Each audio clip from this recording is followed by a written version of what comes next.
গোলামি করছে, তারা আজকে আমাদের সঙ্গে যে বিতর্ক করছে, তাদেরকে আমরা আগামী দিন এই পাথরপথিয়া ব্লক থেকে আমরা বুঝিয়ে দেব ইন্ডিয়ান সেকুলার ফ্রন্টের কর্মীদের কি ক্ষমতা।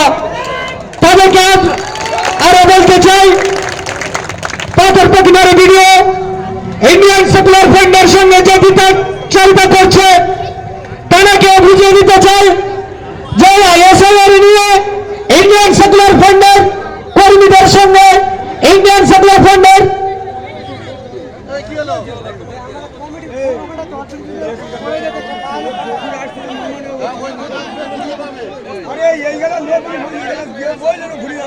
ইন্ডিয়ান সেকুলার ফ্রন্টের সঙ্গে যে বিচারিতা করছে তাদের প্রতিমার ভিডিও, তাদেরকে আমরা আগামী দিন আইনের মাধ্যমে বুঝিয়ে দেব যে ইন্ডিয়ান সেকুলার ফ্রন্ট শুধু তাদের কত ক্ষমতা সেটা ওদেরকে বুঝিয়ে দেব, যে সাধারণ মানুষকে হয়রানি, সাধারণ মানুষকে পরেশানি করার যে কি জ্বালা যন্ত্রণা একবার কাকদ্বীপ করে ছোটালে বুঝে নেবে যে ইন্ডিয়ান সেকুলার ফ্রন্টের কর্মীরা কি করতে পারে।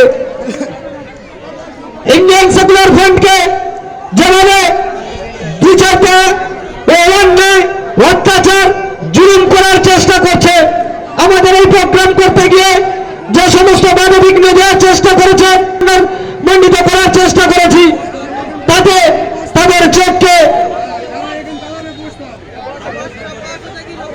আমরা এটুকু বলতে চাই যে ইন্ডিয়ান সেকুলার ফ্রন্ট সাধারণ মানুষের হয়ে সব সময় আছে, থাকবে ও মাঠে ময়দানে লড়াই করবে। আজকে যে রক্তদান শিবিরে আপনাদের যে সহযোগিতা, আগামী দিন আমরা আপনাদের সঙ্গে সহযোগিতা করব। আমরা আপনাদের পাশে আছি, প্রয়োজন হলে যে কোনো সময় আপনারা আমাদেরকে ডাকবেন, আমরা আপনাদের মাঝে উপস্থিত হব। আমরা চেষ্টা করব সবসময় আপনাদের অধিকার আদায় করার লক্ষ্য নিয়ে। আমি আমার বক্তব্য এখানে শেষ করছি, এরপর আমাদের জেলা নেতৃত্ব সব বক্তব্য রাখবেন। আমাদের এক কর্মীর ফোন মাঝে পড়ে গিয়েছে, যদি কোনো ভাই পেয়ে থাকে তারা ফোনটাকে দিয়ে দেবে। চন্দ্রের কাছে আমাদের এক কর্মী